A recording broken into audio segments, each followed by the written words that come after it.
بسم اللہ الرحمن الرحیم۔ السلام علیکم ورحمۃ اللہ۔ سامعین، یہ کلمہ طیبہ جس نے ہم مسلمانوں کو جوڑا ہوا ہے، عجیب و غریب چیز ہے، عجیب و غریب مناظر دکھاتا ہے۔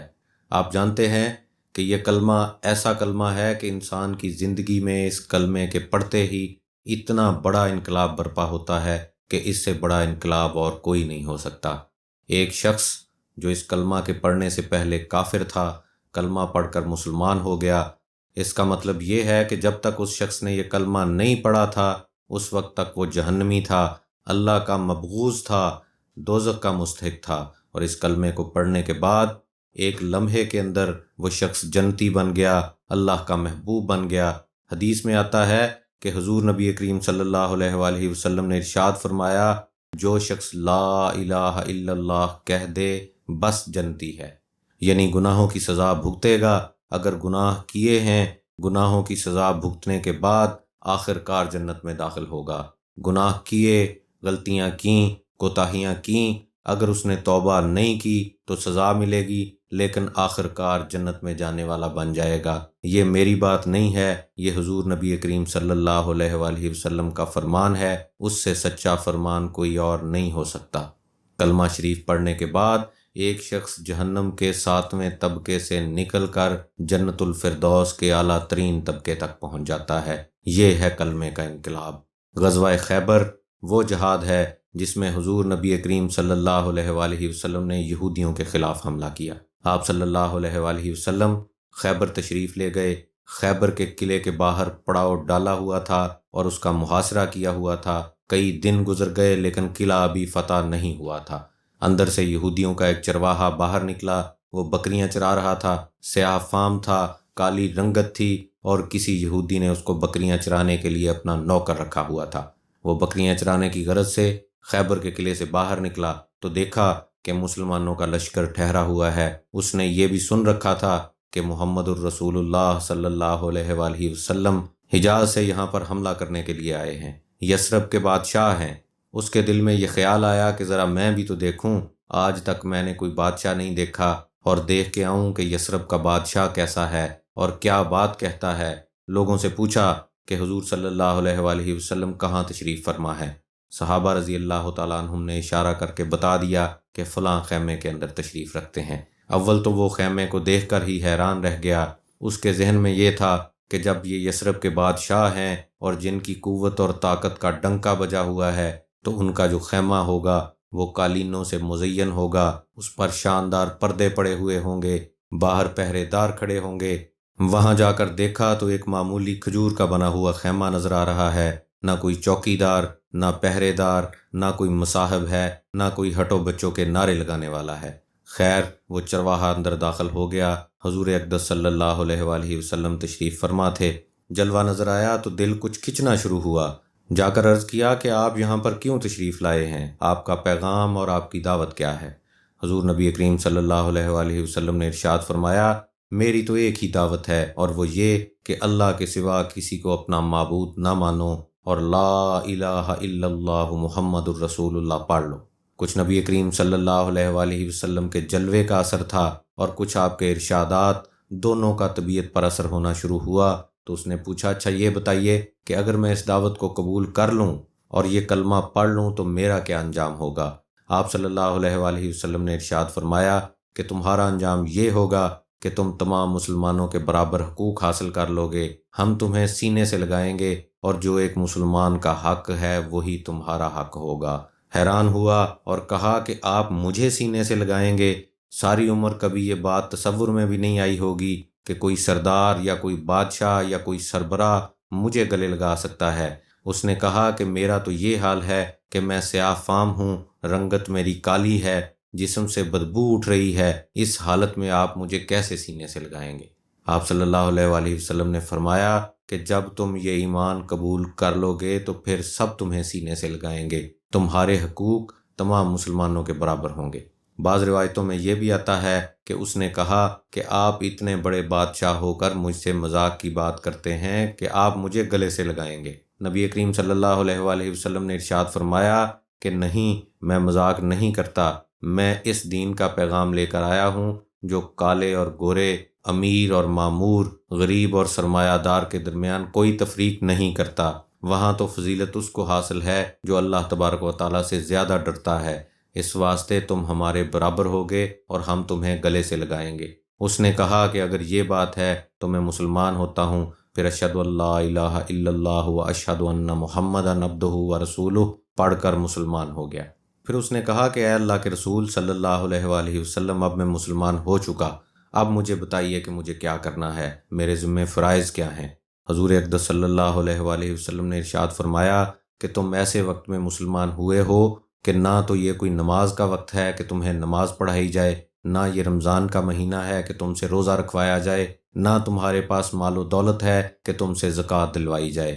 اس وقت تک حج فرض نہیں ہوا تھا۔ وہی باتیں جو عام مشہور ہیں ان میں سے تو کوئی موقع نہیں ہے۔ البتہ اس وقت خیبر کے میدان میں ایک عبادت ہو رہی ہے، اور یہ وہ عبادت ہے جو تلواروں کے سائے میں انجام دی جاتی ہے، وہ ہے جہاد فی سبیل اللہ۔ تو آؤ اور دوسرے مسلمانوں کے ساتھ اس جہاد میں شامل ہو جاؤ۔ اس نے کہا کہ اے اللہ کے رسول صلی اللہ علیہ وآلہ وسلم، میں جہاد میں تو شامل ہو جاؤں، لیکن جہاد میں دو باتیں ممکن ہیں۔ یہ بھی ممکن ہے کہ اللہ تبارک و تعالیٰ فتح عطا فرما دے، اور یہ بھی ممکن ہے کہ انسان اپنا خون دے کر آئے۔ تو اگر میں اس جہاد میں شہید ہو گیا تو میرا کیا ہوگا؟ حضور اقدس صلی اللہ علیہ وآلہ وسلم نے ارشاد فرمایا کہ اگر تم اس جہاد میں شہید ہو گئے تو میں تمہیں بشارت دیتا ہوں اس بات کی کہ اللہ تبارک و تعالیٰ تمہیں سیدھے جنت الفردوس کے اندر داخل فرمائیں گے۔ تمہارے اس سیاہ جسم کو اللہ تبارک و تعالیٰ منور فرما دیں گے، نورانی بنا دیں گے، اور تم کہتے ہو کہ میرے جسم سے بدبو اٹھ رہی ہے، تو اللہ تبارک و تعالیٰ تمہارے جسم کی بدبو کو خوشبو سے تبدیل کر دیں گے۔ اس نے کہا کہ اگر یہ بات ہے تو بس مجھے اور کسی چیز کی حاجت نہیں۔ وہ جو بکریاں لے کر آیا تھا ان کے بارے میں نبی کریم صلی اللہ علیہ وآلہ وسلم نے فرمایا کہ یہ بکریاں جو تم لے کر آئے ہو یہ کسی اور کی ہیں، ان کو پہلے واپس کر کے آؤ۔ سامعین، اندازہ لگائیے، میدان جنگ ہے، دشمن کی بکریاں ہیں، وہ چرواہا دشمن سے بکریاں باہر لے کر آیا ہے۔ اگر آپ چاہتے تو ان بکریوں کے ریوڑ کو پکڑ کر مال غنیمت میں شامل فرما لیتے، لیکن وہ چرواہا ان کو بطور امانت لے کر آیا تھا، اور امانت کو واپس دلوانا یہ حضور نبی کریم صلی اللہ علیہ وآلہ وسلم کی تعلیمات میں سر فہرست ہے۔ اس واسطے آپ صلی اللہ علیہ وآلہ وسلم نے فرمایا کہ پہلے ان بکریوں کو قلعے کی طرف بھگا دو تاکہ یہ شہر کے اندر چلی جائیں اور جو مالک ہے اس تک پہنچ جائیں۔ تو پہلے نبی کریم صلی اللہ علیہ وآلہ وسلم نے بکریاں واپس کروائیں، پھر اس کے بعد وہ چرواہا جہاد میں شامل ہو گیا۔ جب جہاد ختم ہوا، حضور نبی کریم صلی اللہ علیہ وآلہ وسلم شہداء اور زخمیوں کا جائزہ لینے کے لیے نکلے تو دیکھا کہ ایک لاش پڑی ہوئی ہے، اس کے گرد صحابہ کرام رضی اللہ تعالیٰ عنہم جمع ہیں اور آپس میں مشورہ کر رہے ہیں کہ یہ کس کی لاش ہے، اس لیے کہ صحابہ کرام رضی اللہ تعالیٰ عنہم کو پتہ نہیں تھا کہ یہ کون ہے، پہچانتے نہیں تھے۔ حضرت صلی اللہ علیہ وآلہ وسلم تشریف لے گئے، جا کر دیکھا تو یہ وہی اسود رائی چرواہے کی لاش تھی رضی اللہ تعالیٰ عنہ۔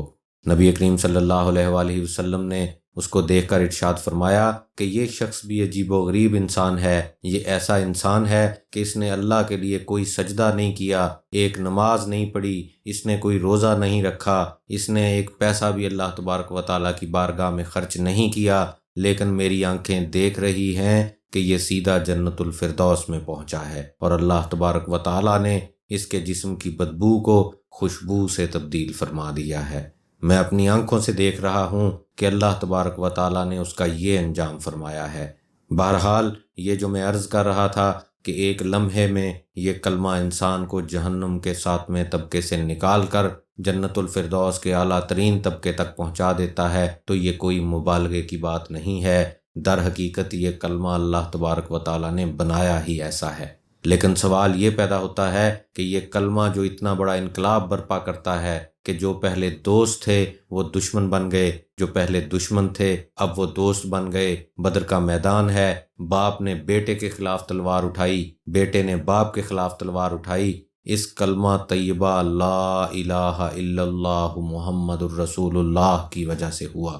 تو اتنا بڑا انقلاب جو برپا ہو رہا ہے وہ اس واسطے ہوتا ہے کہ جب میں نے کہہ دیا کہ اشہد ان لا الہ الا اللہ، کہ میں گواہی دیتا ہوں اس بات کی کہ اس کائنات میں اللہ کے سوا کوئی معبود نہیں، تو اس کے معنی یہ ہیں کہ میں نے ایک معاہدہ کر لیا، ایک اقرار کر لیا اس بات کا کہ آئندہ حکم مانوں گا تو صرف اللہ کا مانوں گا، اللہ تبارک و تعالیٰ کے حکم کے آگے سر جھکاؤں گا، اور اللہ تبارک و تعالیٰ کے علاوہ کسی اور کو اپنا معبود قرار نہیں دوں گا، کسی اور کی بات اللہ کے خلاف نہیں سنوں گا۔ یہ ایک معاہدہ ہے جو انسان نے کر لیا، اللہ کو الہ قرار دے لیا، اور جو حضور نبی کریم صلی اللہ علیہ وآلہ وسلم کو اللہ کا رسول مان لیا، جس کے معنی یہ ہوئے کہ محمد الرسول اللہ صلی اللہ علیہ وآلہ وسلم اللہ تبارک و تعالیٰ کی طرف سے جو پیغام لے کر آئے ہیں اس کے آگے سر تسلیم خم کر دوں گا، چاہے سمجھ میں آئے یا نہ آئے، چاہے عقل مانے یا نہ مانے، دل چاہے یا نہ چاہے، لیکن اللہ اور اللہ کے رسول کا حکم آ گیا تو اس کے بعد پھر اس کی سرتابی کرنے کی کوئی مجال نہیں ہوگی۔ یہ ہے وہ معاہدہ، یہ ہے وہ اقرار، یہ ہے وہ میثاق، یہ ہے وہ اعلان اس بات کا کہ آج سے میں اپنی زندگی کو اللہ اور اللہ کے رسول صلی اللہ علیہ وآلہ وسلم کی مرضی کا تابع کرتا ہوں۔ انسان جب یہ اقرار کر لیتا ہے اور یہ معاہدہ کر لیتا ہے تو اس دن سے وہ اللہ کا محبوب بن جاتا ہے، اور اس کی زندگی میں اتنا بڑا انقلاب برپا ہو جاتا ہے کہ جس جیسا انقلاب اور کوئی نہیں ہو سکتا۔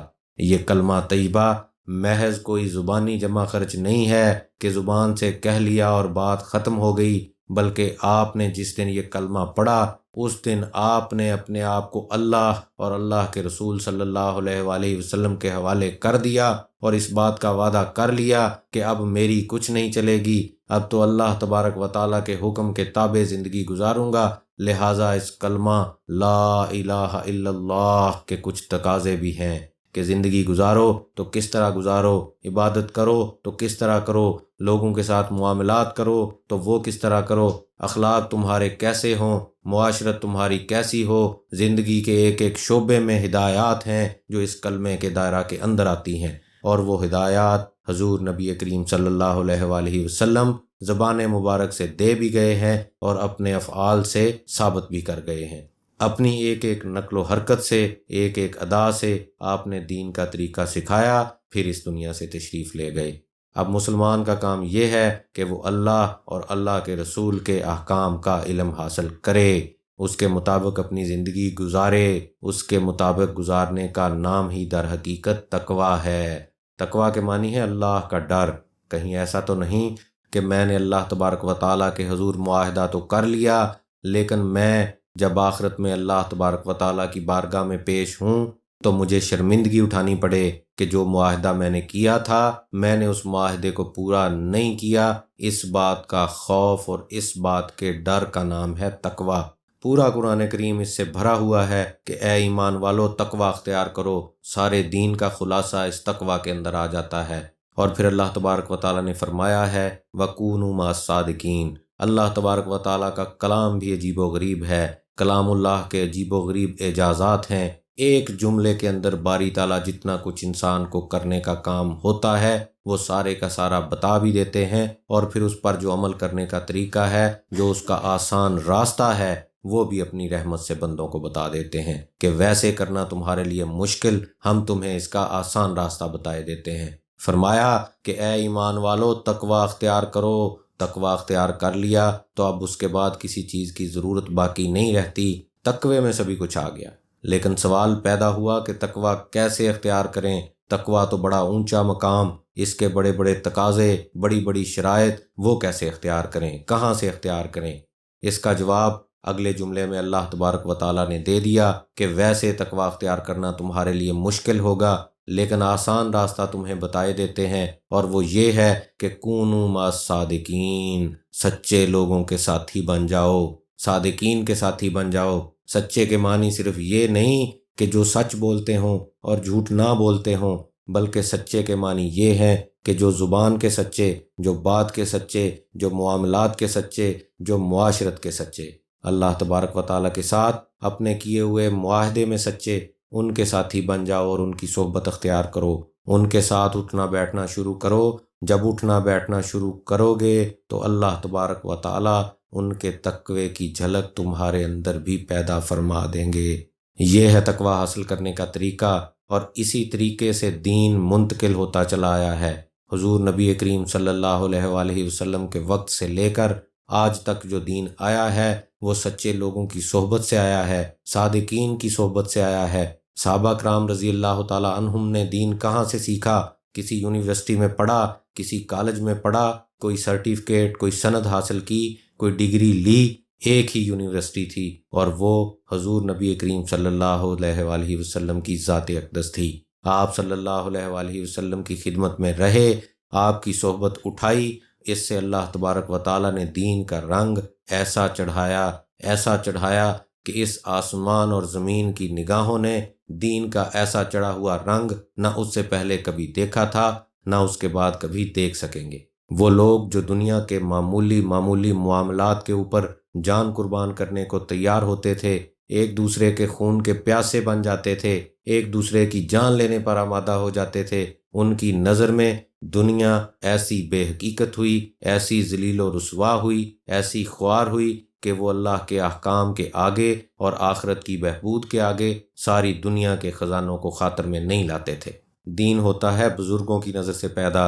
حضور اقدس صلی اللہ علیہ وآلہ وسلم سے صحابہ نے سیکھا، صحابہ سے تابعین نے سیکھا، تابعین سے تبع تابعین نے سیکھا، اور اسی طریقہ سے آخر دم تک دین اسی طرح پھیلا ہے اور پہنچا ہے۔ جن کی زندگیاں تقویٰ کے سانچے میں ڈھلی ہوتی ہیں، جو کلمہ لا الہ الا اللہ محمد الرسول اللہ کے تقاضوں کو جاننے اور سمجھنے والے ہوتے ہیں، ان کی صحبت سے یہ چیز حاصل ہوتی ہے۔ یہ کتابیں پڑھنے سے نہیں آتی، یہ تقریریں سن لینے سے یا کر لینے سے نہیں آتی، یہ آتی ہے کسی اللہ والے کی صحبت میں کچھ وقت گزارنے سے، اس کا طرز عمل دیکھنے سے، اس کی زندگی کی اداؤں کو پڑھنے سے، اور اس طرح دین کا یہ رنگ انسان کے اندر منتقل ہوتا ہے۔ اور جو لوگ یہ سمجھتے ہیں کہ میں نے کتابیں پڑھ کر دین کا علم حاصل کر لیا یا کر لوں گا، تو یہ ان کی خام خیالی ہے۔ دین کتاب پڑھ لینے سے نہیں آتا، لفاظیوں سے نہیں آتا، بلکہ بزرگوں کی نظر سے اور ان کی صحبت سے دین آتا ہے۔ اللہ تبارک و تعالیٰ نے فرمایا کہ تقویٰ اختیار کرنے کا طریقہ یہ ہے کہ سچے لوگوں کی اور اللہ والوں کی صحبت اختیار کرو، تو اس صحبت کے نتیجے میں اللہ تبارک و تعالیٰ تمہیں بھی متقی بنا دیں گے، تمہارے اندر بھی وہی رنگ پیدا ہو جائے گا۔ اب سوال یہ پیدا ہوتا ہے کہ سچے لوگ کہاں سے لائیں؟ ہر شخص دعویٰ کرتا ہے کہ میں بھی سچا، میں بھی صادق، میں بھی اسی فہرست میں داخل، بلکہ لوگ یہ کہا کرتے ہیں کہ صاحب آج کل تو دھوکے بازی کا دور ہے، ہر شخص لمبا کرتا پہن کر، عمامہ سر پر لگا کر اور لمبی داڑھی رکھ کے کہتا ہے کہ میں بھی صادقین میں داخل ہوں۔ جیسا کہ جناب اقبال رحمۃ اللہ علیہ نے فرمایا تھا، خداوند یہ تیرے سادہ دل بندے کدھر جائیں کہ درویشی بھی عیاری ہے سلطانی بھی عیاری۔ یہ حالت نظر آتی ہے تو اب کہاں سے لائیں وہ صادقین جن کی صحبت انسان کو کیمیا بنا دیتی ہے؟ کہاں سے لائیں وہ اللہ والے جن کی ایک نظر انسان کی زندگیاں بدل دیتی ہے؟ وہ جنید، وہ شبلی جیسے بڑے بڑے اولیاء کرام اس دور میں کہاں سے لے کر آئیں؟ کس طرح ان کی صحبت حاصل کریں؟ آج کل تو عیاری اور مکاری کا دور ہے۔